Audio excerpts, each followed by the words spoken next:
안녕하세요, 소중한 청취자 여러분. 오늘 우리가 함께 살펴볼 이야기는 두 제자의 눈물에 관한 것입니다. 한 사람은 예수님을 배신했고, 다른 한 사람은 예수님을 부인했습니다. 둘 다 실패했고, 둘 다 울었습니다. 그러나 그 눈물이 흘러간 방향은 완전히 달랐습니다. 가롯 유다와 베드로. 이 두 사람의 이야기는 단순히 2000년 전의 역사적 사건이 아닙니다. 이것은 지금 이 순간에도 우리 각자가 직면하는 선택의 문제입니다. 실패 후에 우리는 어디를 바라보아야 할까? 죄책감이라는 감옥에 갇힐 것인가? 아니면 회개라는 문을 통과하여 하나님께로 돌아갈 것인가? 오늘 우리는 감정적 후회와 진정한 회개의 차이를 성경적으로 분명히 짚어보려 합니다. 이 차이를 이해하는 것은 우리의 신앙생활에서 매우 중요합니다. 왜냐하면 많은 그리스도인이 회개와 죄책감을 혼동하며 그 혼동 속에서 영적 성장이 멈추기 때문입니다. 제1장 두 제자의 배경과 실패. 먼저 가롯 유다를 살펴보겠습니다. 그는 12제자 중 하나로 선택받은 사람이었습니다. 마태복음 26장 14절에서 16절을 보면 그가 대제사장들에게 가서 내가 예수를 너희에게 넘겨주리니 얼마나 주려느냐 고 묻는 장면이 나옵니다. 그들은 은 30을 주기로 약속했고 유다는 그때부터 예수를 넘겨줄 기회를 찾았습니다. 요한복음 12장 6절은 유다의 내면을 이렇게 폭로합니다. 이렇게 말함은 가난한 자들을 생각함이 아니요 그는 도둑이라 동해를 맞고 거기 넣는 것을 훔쳐 가밀어라. 유다의 문제는 단순한 한순간의 실수가 아니었습니다. 그의 마음속에는 오랫동안 탐욕과 거짓이 자리 잡고 있었습니다. 유다의 배신에는 또 다른 차원이 있었습니다. 많은 학자가 지적하듯이 유다는 예수님이 정치적 메시아로서 로마를 무너뜨리고 이스라엘을 회복시킬 것이라 기대했을 가능성이 큽니다. 그러나 예수님의 가르침이 십자가와 섬김의 길로 향하자 유다는 실망했고 자기 방식으로 상황을 조종하려 했습니다. 이제 베드로를 보겠습니다. 베드로는 열정적이고 충성스러운 제자였습니다. 마태복음 26장 33절에서 그는 이렇게 장담합니다. 다 주를 버릴지라도 나는 결코 버리지 않겠나이다. 그는 진심이었습니다. 심지어 검을 들고 대제사장의 종 말고의 귀를 자르기까지 했습니다. 그러나 누가복음 22장 54절부터 62절을 보면 베드로는 3번 예수님을 부인합니다. 단순히 모른다고 말한 것이 아니라 61절의 평행 본문인 마태복음 26장 74절을 보면 저주하며 맹세하여 부인했습니다. 이것은 가장 강력한 형태의 부인이었습니다. 유대인에게 저주는 매우 심각한 행위였습니다. 두 사람 모두 예수님을 배반했습니다. 유다는 은전을 받고 넘겨주었고 베드로는 자기 목숨을 지키려고 부인했습니다. 둘 다 예수님께 상처를 주었습니다. 둘 다 자신의 행동을 후회했습니다. 그러나 이후의 반응에서 결정적인 차이가 나타납니다. 제2장 감정적 후회와 영적 회개의 신학적 차이. 고린도후서 7장 10절은 이 차이를 명확하게 설명합니다. 하나님의 뜻대로 하는 근심은 후회할 것이 없는 구원에 이르게 하는 회개를 이루는 것이요 세상 근심은 사망을 이루는 것이니라. 여기서 바울은 두 종류의 슬픔을 구분합니다. 하나는 하나님의 뜻대로 하는 근심이고 다른 하나는 세상 근심입니다. 유다는 세상 근심에 빠졌고 베드로는 하나님의 뜻대로 하는 근심을 경험했습니다. 마태복음 27장 3절을 보면 유다가 후회하여 라는 표현이 나옵니다. 헬라어로 메타멜로마이인데 이것은 감정적인 후회를 의미합니다. 자신의 행동에 대한 괴로움과 유감입니다. 그러나 이것은 회개를 뜻하는 메타노이아와는 다릅니다. 메타노이아는 마음의 방향 전환, 삶의 방향 전환을 의미합니다.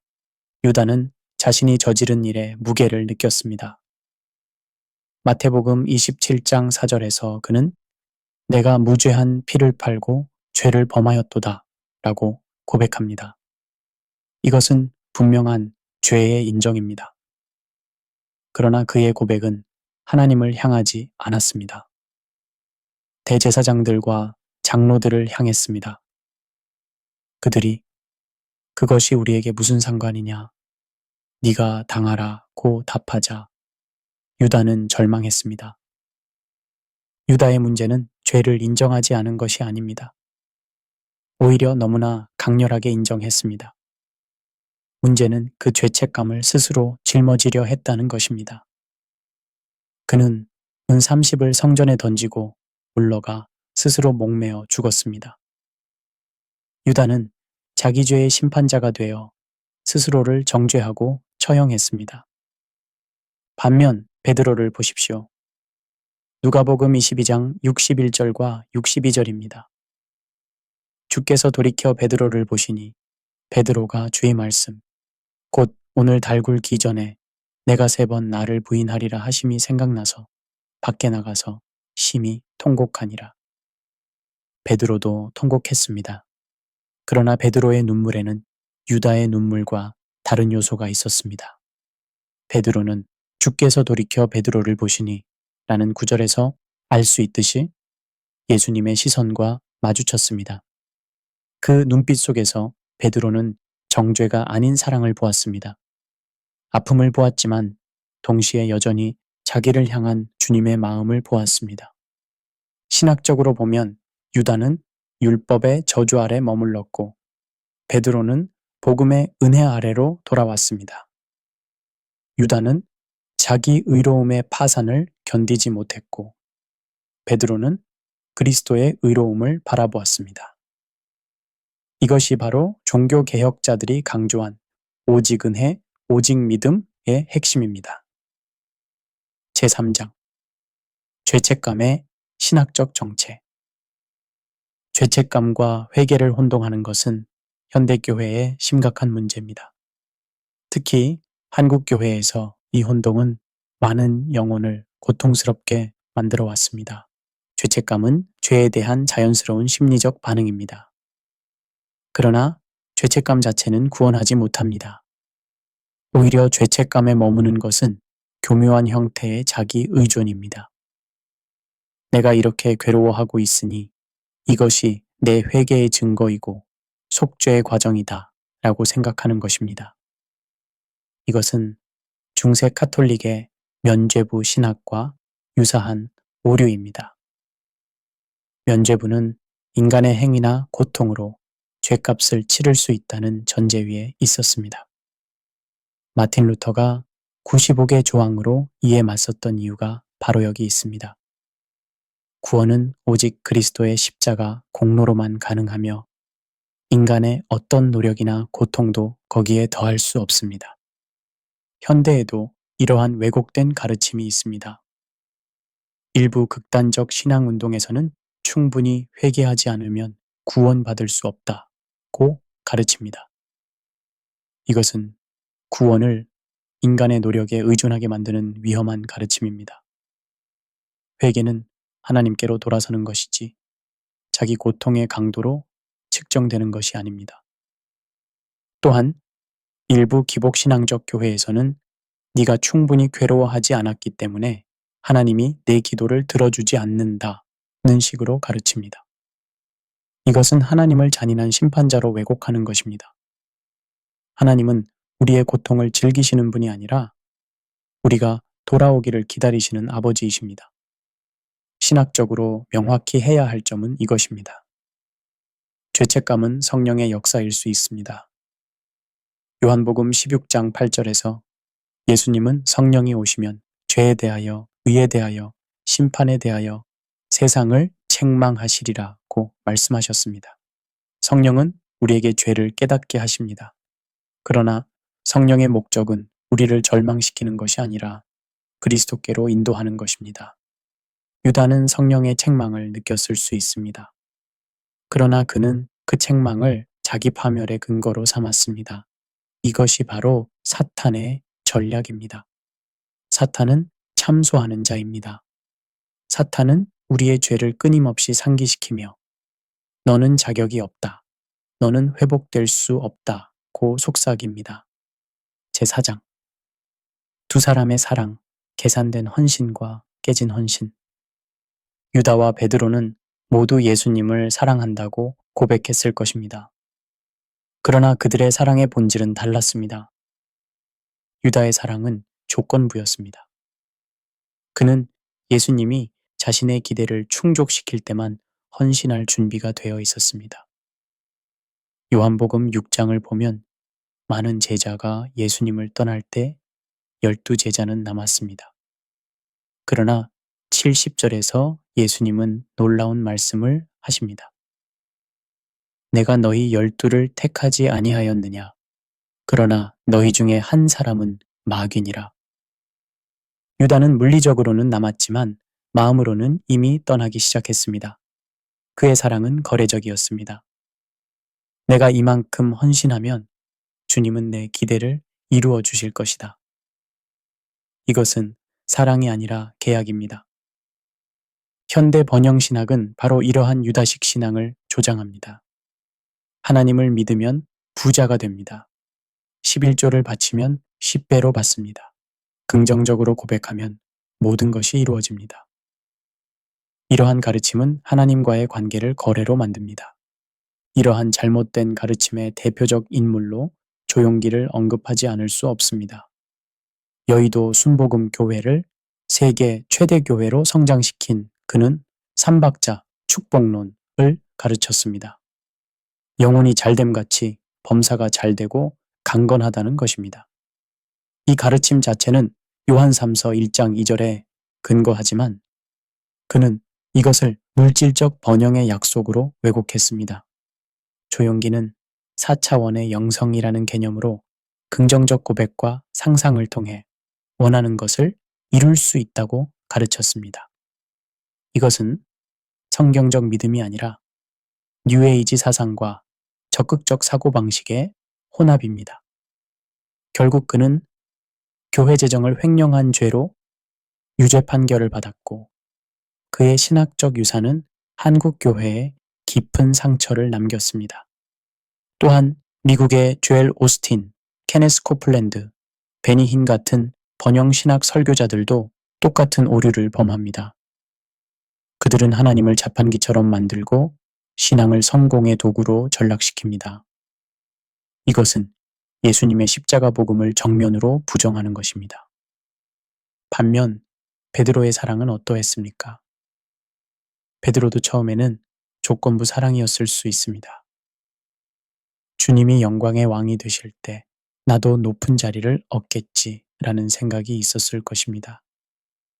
그러나 3번 부인한 후 베드로의 사랑은 근본적으로 변화합니다. 요한복음 21장에서 부활하신 예수님은 베드로에게 3번 묻습니다. 네가 나를 사랑하느냐? 이것은 베드로가 3번 부인한 것에 대응하는 회복의 의식입니다. 흥미롭게도 처음 2번은 예수님이 아가페로 묻고 베드로는 필러로 답합니다. 3번째는 예수님도 필러로 묻습니다. 이것은 예수님께서 베드로의 연약함을 받아주시는 장면입니다. 네가 완벽한 사랑을 할 수 없어도 괜찮다. 네가 나를 향한 마음만 있다면 그것으로 충분하다. 베드로는 주님, 제 사랑은 불완전합니다. 하지만 주께서는 모든 것을 아십니다. 라고 고백합니다. 요한복음 21장 17절 제5장 회개의 성경적 신학 회개는 신약 성경의 핵심 주제입니다. 예수님의 첫 공적 선포도 회개하라, 천국이 가까이 왔느니라 였습니다. 그러나 회개가 무엇인지 정확히 이해하는 것이 중요합니다. 헬라어 메타노이아는 메타와 누스의 합성어입니다. 회개는 단순히 잘못을 후회하는 것이 아니라 마음과 생각의 근본적 방향 전환입니다. 하나님으로부터 등을 돌린 상태에서 하나님께로 다시 얼굴을 돌리는 것입니다. 구약의 예언자들도 이러한 회개를 강조했습니다. 이사야 55장 7절입니다. 악인은 그의 길을, 불의한 자는 그의 생각을 버리고 여호와께로 돌아오라. 그리하면 그가 긍휼히 여기시리라. 우리 하나님께로 돌아오라. 그가 너그럽게 용서하시리라. 회개에는 세 가지 요소가 있습니다. 첫째, 지적 요소입니다. 자신의 죄를 인식하고 인정하는 것입니다. 둘째, 감정적 요소입니다. 자신의 죄에 대해 진정한 슬픔을 느끼는 것입니다. 셋째, 의지적 요소입니다. 죄로부터 돌아서서 하나님께로 향하는 결단입니다. 유다는 첫 번째와 두 번째 요소는 있었습니다. 그는 자기 죄를 알았고 그것 때문에 괴로워했습니다. 그러나 세 번째 요소가 없었습니다. 그는 하나님께로 돌아서지 않았습니다.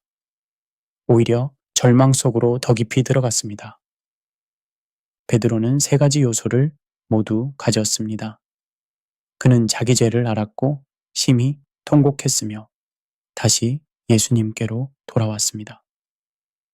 비록 그 과정이 쉽지 않았겠지만 그는 포기하지 않았습니다. 여기서 중요한 신학적 질문이 제기됩니다. 회개는 인간의 능력인가, 하나님의 은혜인가? 사도행전 5장 31절은 이렇게 답합니다. 이스라엘에게 회개함과 죄사함을 주시려고 그를 오른손으로 높이사 임금과 구주로 삼으셨느니라. 회개조차도 하나님이 주시는 선물입니다. 디모데후서 2장 25절도 혹 하나님이 그들에게 회개함을 주사 진리를 알게 하실까? 라고 말합니다. 우리가 회개할 수 있는 것은 우리의 의지 때문이 아니라 하나님의 은혜 때문입니다. 그렇다면 유다는 왜 회개하지 못했을까? 이것은 신학적으로 매우 어려운 질문입니다. 칼빈주의 신학에서는 하나님의 예정과 선택의 문제로 설명하고 알미니안주의 신학에서는 인간의 자유의지와 선택의 문제로 설명합니다. 그러나 성경은 이 둘을 모두 강조합니다. 분명한 것은 유다에게도 회개의 기회가 있었다는 것입니다. 예수님은 유다를 제자로 부르셨고 3년간 함께 생활하셨으며 심지어 발을 씻겨주셨습니다. 최후의 만찬에서도 예수님은 유다에게 떡을 주셨습니다. 이 모든 것이 회개의 기회였습니다. 제6장 주께서 네 믿음을 위하여 기도하였노라. 누가복음 22장 31절과 32절은 베드로의 회복을 이해하는 핵심 구절입니다. 시몬아, 시몬아, 보라 사탄이 너희를 밀가부르듯 하려고 요구하였으나 그러나 내가 너를 위하여 내 믿음이 떨어지지 않기를 기도하였노라. 너는 돌이킨 후에 내 형제를 굳게 하라. 여기서 놀라운 사실을 발견합니다. 예수님은 베드로가 넘어질 것을 아셨습니다. 그러나 그를 막지 않으셨습니다.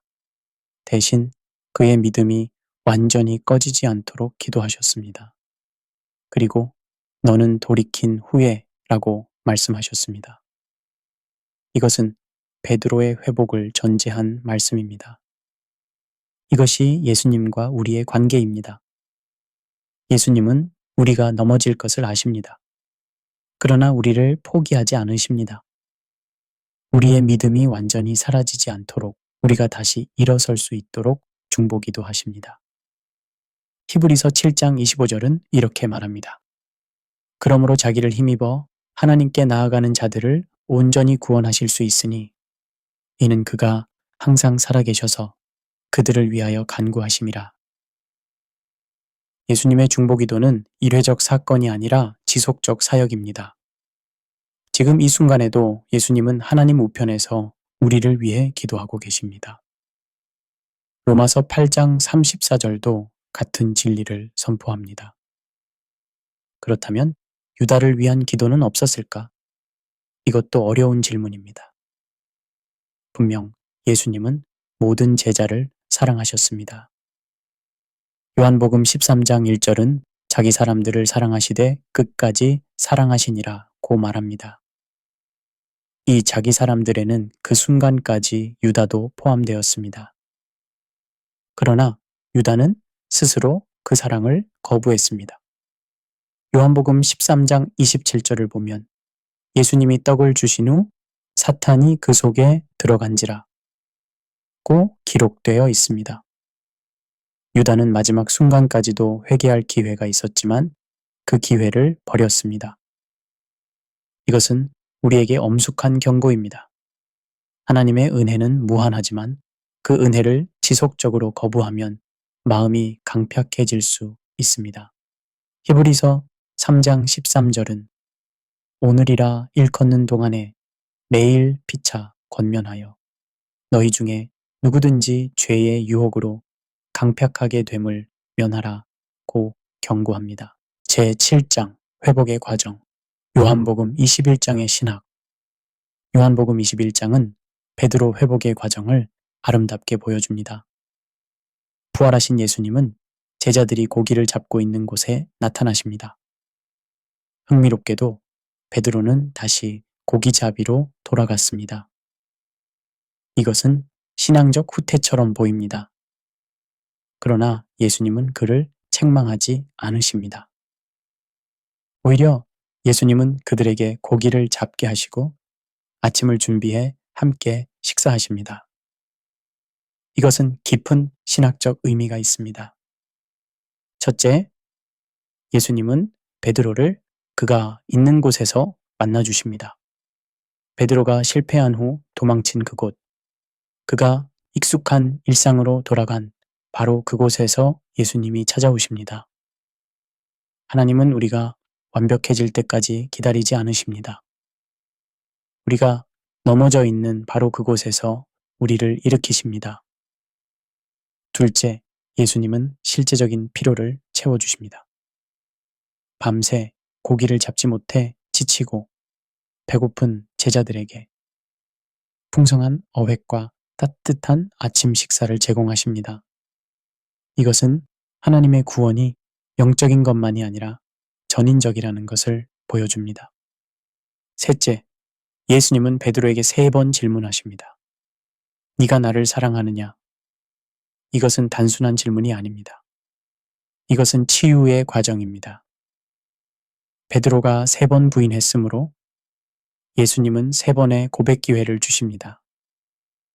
이것은 과거의 상처를 정확히 대응하는 은혜로 치유하시는 하나님의 방식입니다. 베드로는 3번째 질문에 근심하여 대답합니다. 왜 근심했을까?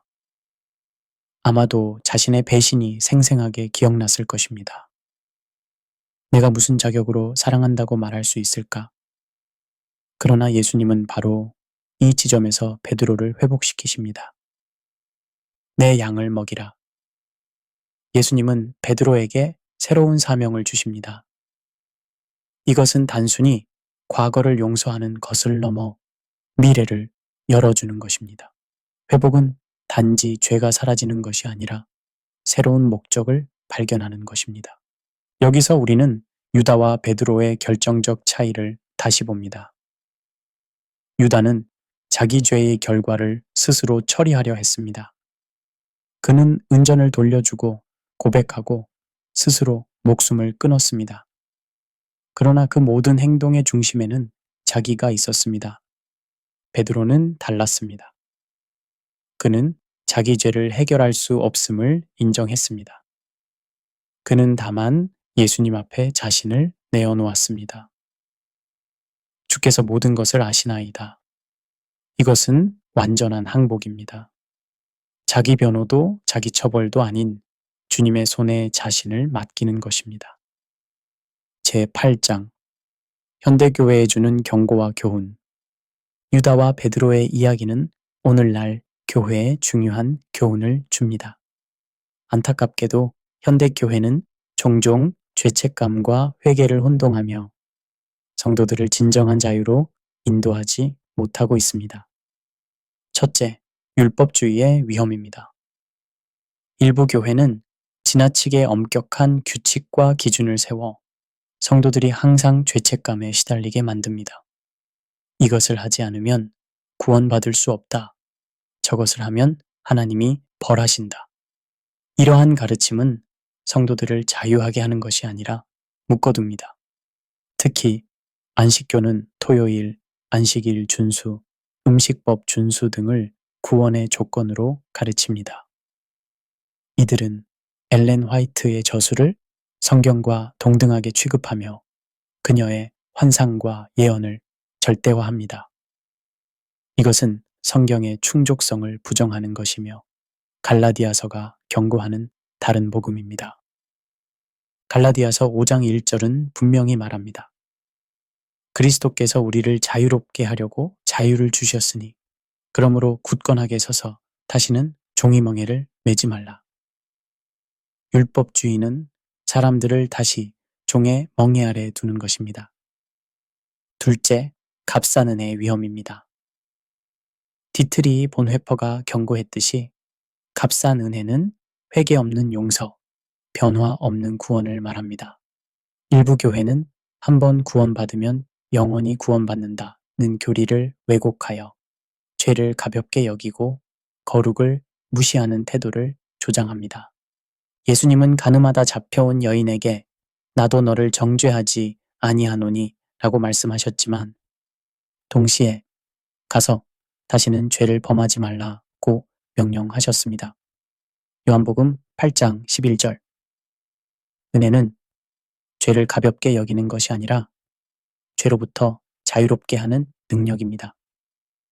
셋째, 감정 조작의 위험입니다. 일부 교회는 집회나 예배에서 지나친 감정적 분위기를 조성하여 사람들이 일시적인 감정적 고조를 회개나 성령의 역사로 착각하게 만듭니다. 특히 극단적 은사주의 운동에서 이러한 문제가 심각합니다. 비냐드 운동, 토론토 블레싱, 펜사콜라 부흥 등은 웃음, 울음, 쓰러짐, 동물소리, 내기 등의 현상을 성령의 역사라고 주장했습니다. 이것은 성경이 말하는 성령의 열매와는 거리가 멉니다. 한국에서는 신사도 운동과 연결된 일부 교회들이 이러한 극단적 현상을 추구합니다.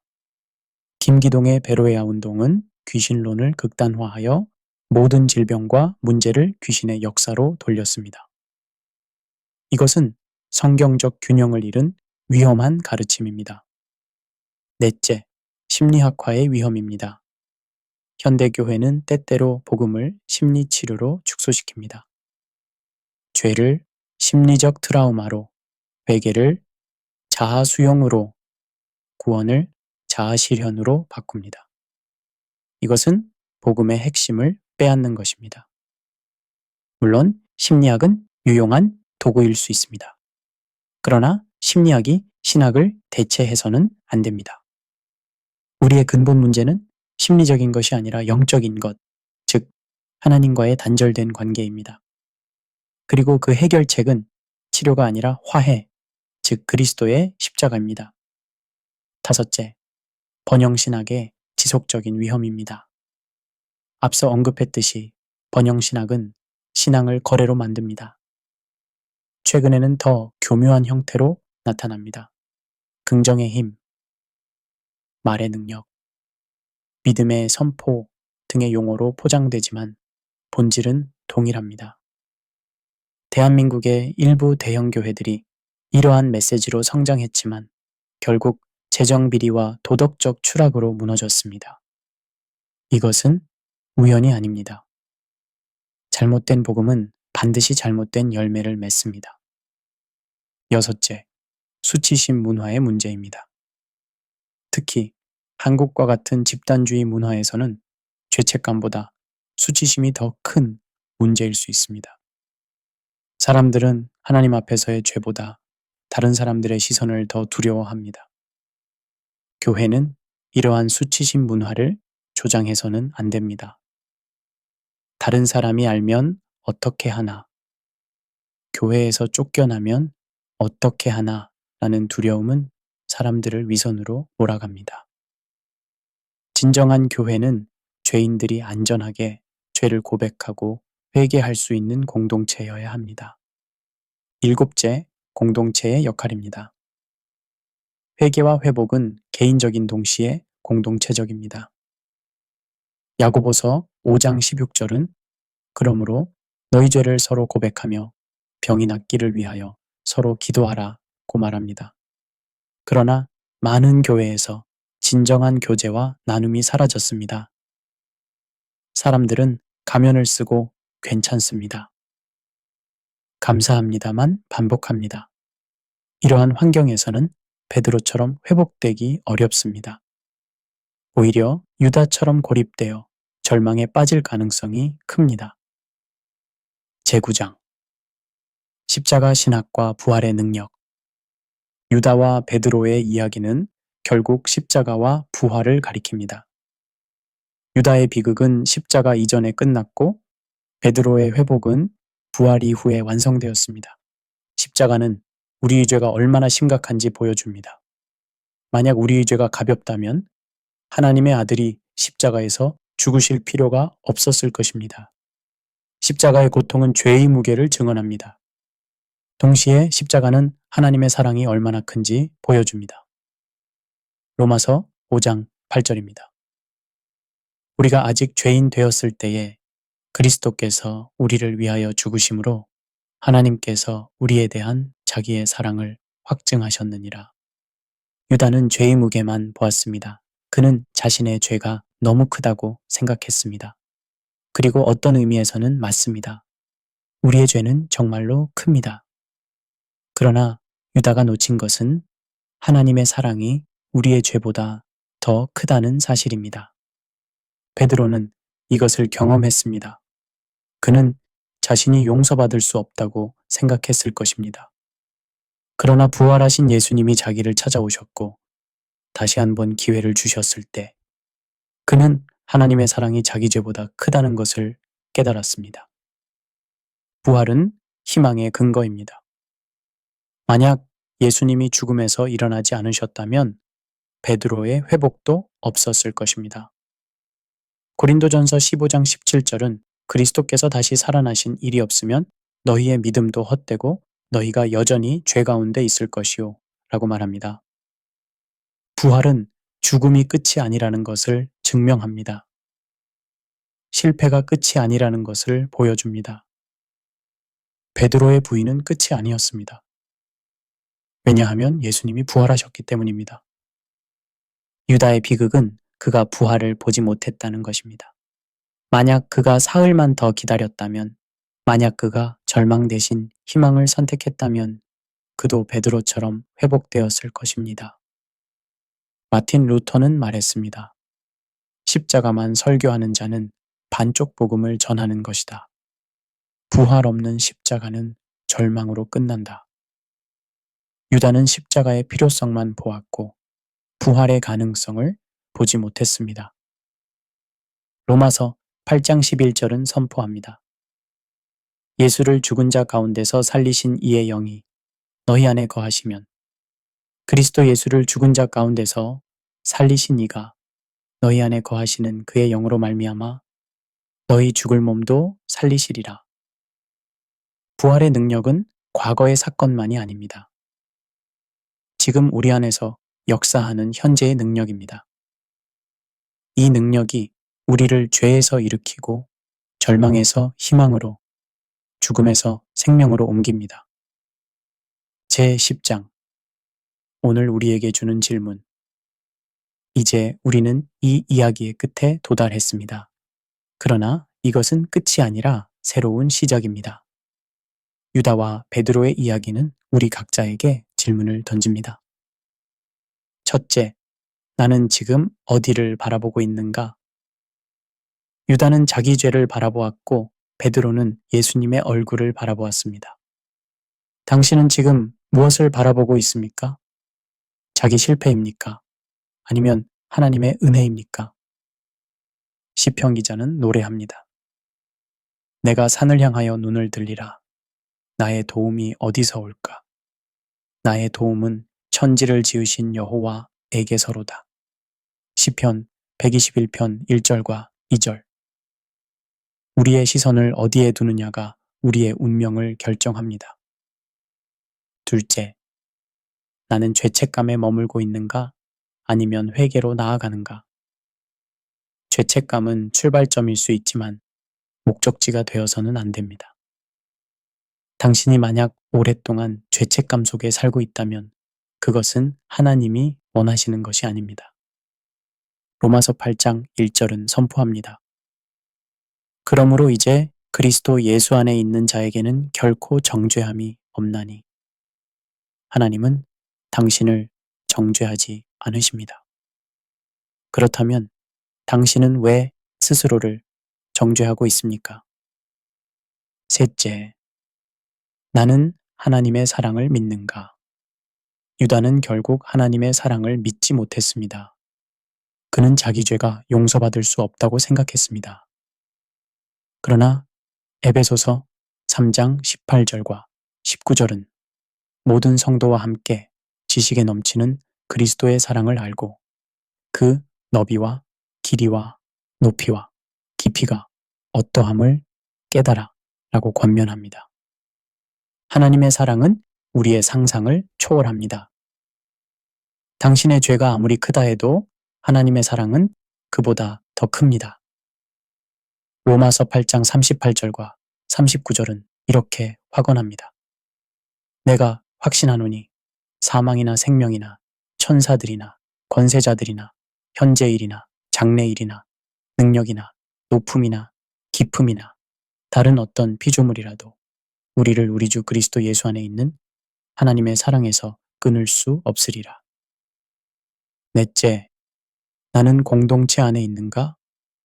유다는 고립되었고 베드로는 공동체로 돌아왔습니다. 당신은 혼자 싸우고 있습니까? 교회는 완벽한 사람들의 모임이 아니라 함께 치유되어가는 죄인들의 공동체입니다. 히브리서 10장 24절과 25절은 권면합니다. 서로 돌아보아 사랑과 선행을 격려하며 모이기를 폐하는 어떤 사람들의 습관과 같이 하지 말고 오직 권하여 그날이 가까움을 볼수록 더욱 그리하자. 다섯째, 나는 내 사명을 회복했는가? 예수님은 베드로에게 내 양을 먹이라고 말씀하셨습니다. 회복은 단지 과거로 돌아가는 것이 아니라 새로운 미래로 나아가는 것입니다. 하나님은 당신의 실패를 사용하여 다른 사람들을 세우기를 원하십니다. 바울은 고린도후서 1장 4절에서 이렇게 말합니다. 우리의 모든 환난 중에서 우리를 위로하사 우리로 하여금 하나님께 받는 위로로 모든 환난 중에 있는 자들을 능히 위로하게 하시는 이시로다. 여섯째, 나는 오늘 어떤 선택을 할 것인가? 유다와 베드로의 차이는 한순간의 선택에서 나왔습니다. 유다는 절망을 선택했고 베드로는 희망을 선택했습니다. 당신은 오늘 무엇을 선택하겠습니까? 신명기 30장 99절은 엄숙하게 선포합니다. 내가 오늘 하늘과 땅을 불러 너희에게 증거를 삼노라. 내가 생명과 사망과 복과 저주를 내 앞에 두었은즉 너와 내 자손이 살기 위하여 생명을 택하라. 결론. 사랑의 시선 앞에서. 사랑하는 청취자 여러분, 우리는 긴 여정을 함께 걸어왔습니다. 가롯 유다와 베드로 두 사람의 이야기를 통해 우리는 감정적 후회와 진정한 회개의 차이를 살펴보았습니다. 유다는 죄책감에 묶였고 베드로는 회개로 자유를 얻었습니다. 유다는 자기 죄의 무게를 스스로 짊어지려 했고 베드로는 그것을 예수님께 맡겼습니다. 유다는 절망 속에서 생을 마감했고 베드로는 사명으로 회복되었습니다. 그 차이는 무엇이었습니까? 시선의 방향이었습니다. 유다는 자신의 죄를 바라보았고 베드로는 주님의 눈을 바라보았습니다. 그 시선의 차이가 구원과 절망을 갈랐습니다. 누가복음 22장 32절에서 예수님은 베드로에게 말씀하셨습니다. 내가 너를 위하여 내 믿음이 떨어지지 않기를 기도하였노라. 이것이 우리의 희망입니다. 예수님은 지금도 우리를 위해 기도하고 계십니다. 우리의 믿음이 완전히 꺼지지 않도록 우리가 다시 일어설 수 있도록. 당신이 지금 실패의 자리에 있습니까? 당신이 지금 죄책감에 눌려 있습니까? 당신이 지금 자격이 없다고 느낍니까? 그렇다면 베드로를 기억하십시오. 그도 넘어졌지만 다시 일어났습니다. 왜냐하면 예수님이 그를 포기하지 않으셨기 때문입니다. 당신도 마찬가지입니다. 예수님은 당신을 포기하지 않으셨습니다. 지금 이 순간에도 당신을 향한 주님의 사랑은 변함이 없습니다. 당신의 죄가 아무리 크다 해도 주님의 사랑은 그보다 더 큽니다. 오늘 이 말씀을 듣는 모든 분께 묻고 싶습니다. 당신은 죄책감 속에 머물러 있습니까? 아니면 사랑의 시선 앞에 다시 일어나고 있습니까? 유다의 길을 가지 마십시오. 절망의 길, 고립의 길, 자기 심판의 길을 가지 마십시오. 대신 베드로의 길을 가십시오. 회개의 길, 회복의 길, 주님께로 돌아가는 길을 가십시오. 예수님은 지금도 당신에게 묻고 계십니다. 네가 나를 사랑하느냐? 이 질문에 답하십시오. 완벽하지 않아도 괜찮습니다. 베드로처럼 주님, 제가 주님을 사랑하는 것을 주께서 아십니다. 라고 고백하십시오. 그리고 주님의 음성을 들으십시오. 내 양을 먹이라. 당신에게도 새로운 사명이 있습니다. 당신의 실패는 끝이 아닙니다. 오히려 새로운 시작입니다. 하나님은 당신의 깨진 경험을 사용하여 다른 사람들을 치유하기를 원하십니다. 마지막으로 다시 한번 그 질문을 반복합니다. 유다는 자신의 죄를 바라봤고 베드로는 주님의 눈을 바라봤습니다. 그 시선의 차이가 구원과 절망을 갈랐습니다. 오늘, 지금, 이 순간 당신은 무엇을 바라보고 있습니까? 주님의 은혜와 평강이 여러분 모두와 함께하기를 기도합니다. 감사합니다.